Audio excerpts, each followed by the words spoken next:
Alright, what's going on, you guys? Good morning, everybody. We're going to start the week talking about, again, departures and signings and rumors and speculations, because there are a lot of them for Real Madrid in this week that we've just begun. Let me tell you something. The players are still on vacation, so until July the 8th, don't wait anything else, anything new. I mean, there are people, though, working right now in Real Madrid offices, in Real Madrid headquarters, in order for them to sign new players. I mean, some of them from Real Madrid Castilla, and working on departures as well. So that the players are on vacation right now doesn't mean the board members and agents and people and staff close to the players are not working at all. I mean, it is actually the other way. They are working, and a lot right now. The transfer window market is open wide, and of course there are a lot of issues to be solved and to be completed, to get done in less than a couple months. So that's why there are a lot of people right now working on this kind of things. Okay, so let me get started with Marco Asensio, because the player right now, he was supposed to be very close to leave Real Madrid, but for any reason we can't understand, there's no any single done deal as far as Marco Asensio, because apparently AC Milan, who was really close to sign the player, now they are saying Real Madrid is asking a lot of money for the player, and it is not acceptable for them spend up to 35 million for the player, which means they would have to pay 35 to 40 million euros to Real Madrid, and also the salary to the player, which might be at some point, I mean, it might fall at some point between the 4 or 5 million a year. So it is not a very affordable signing, but of course it's a very good player. So what is happening right now, Real Madrid is apparently lowering the price, the asking price for the player, and according to Jorge Picon, Real Madrid will be willing to sell the player for 30 to 35 million euros, because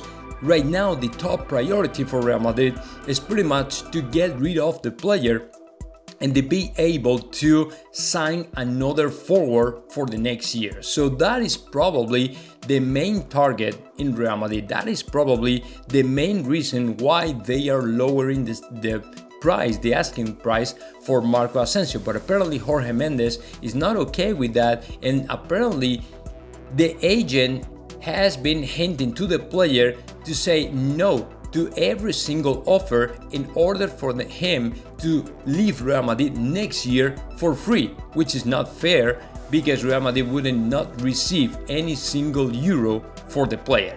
And to me, that'd be really awful and ugly, because if you think about it, Marco Asensio has been around for 7 years, is a Madridista, and the least thing you can expect from a Madridista is to leave for free and leave your club without any single euro, right? So I don't know what is going to happen, but to me that'd be completely unfair. So now let's move on and let's talk about Dani Ceballos, because the player is very close to leave Real Madrid as well, after Ancelotti told him that he will count on him if he stays. But the problem is, the player really wants to play. The player really wants to be in the starting 11 every single Sunday, right? So if he doesn't see the possibility for him to be enrolled in the starting 11 of Carlo Ancelotti, he will try another route, definitely. I mean, although he likes the team, he likes Real Madrid, although Carlo Ancelotti really likes the player, it is the kind of situation where if he doesn't see the future very clear for him in Real Madrid, he will get out.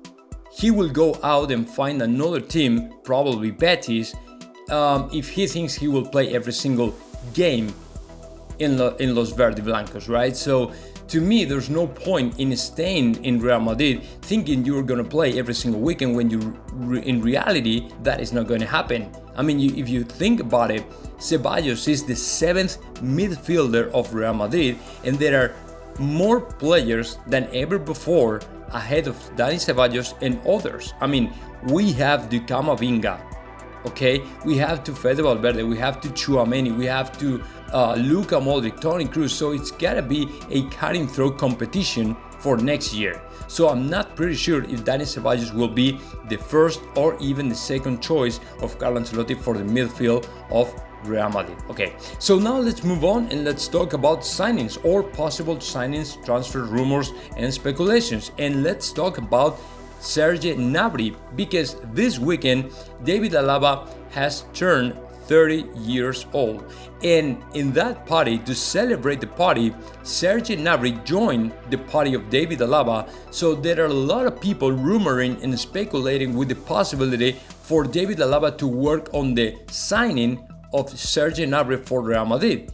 As you know, Bayern Munich is open wide to have talks and negotiations with every single team in the world that are really interested in signing Gnabry for next season, right? They are not in the same position they are when it comes to Robert Lewandowski. It's a completely different story, right? So when it comes to Gnabry, they are open wide to see how the player or what the future of the player will look like, and they are open wide to negotiate with everybody, either the player and the new club. So that is good for Real Madrid, because if we are able to sell Marco Asensio, then I'd say Real Madrid will go ahead and try to sign to Gnabry for next season.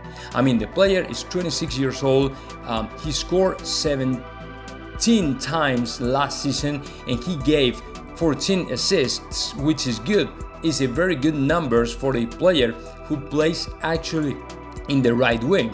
So let's see what happens. But to me, if Bayern Munich is okay with that, I'd say that Real Madrid and Gnabry will join ways and he will become a Real Madrid player this summer. So let's see what happens. And now the latest news, the breaking news we have today, it is about Jude Bellingham, the Borussia Dortmund player who might be the next target of Real Madrid, but not for this summer, but for the next season. Apparently, according to Diario AS, Real Madrid is willing to throw on the table 90 million euros for the player in a deal that might reach the 100 million euros total. I mean, that includes the salary of the player, the transfer fee, bonuses and stuff like that. I mean, that'd be a great, huge deal, right? But the player really worth it. I mean, I think that Jude Bellingham is the kind of racing star, the kind of promising player that is worth the money that they will pay for him, right? The problem with that is Chelsea is also interested in the player. And as you know, Chelsea has a lot of money, has a ton of money to put on the table. So they will be competing for Real Madrid to sign the player. The good news is Florentino Perez is already working to sign the player this summer and bring him over the next year. So we have a lot of chances of success in this deal, and I would say the player really wants to join for Real Madrid. He really wants to join Real Madrid. He really wants to play for Los Blancos, because as you know, the next huge target for Real Madrid will be Erling Haaland in 2024. So if so, then I'd say there are a lot of chances for us to see how Jude Bellingham becomes a Real Madrid player really soon. Maybe not this year, maybe not this summer, but I'm pretty sure it's gonna happen for next summer. So that is pretty much what we have today regarding to departures and of course signings for Real Madrid. So now let me know your thoughts about that. Just comment in the section below, and of course subscribe my channel, Real Madrid Hub.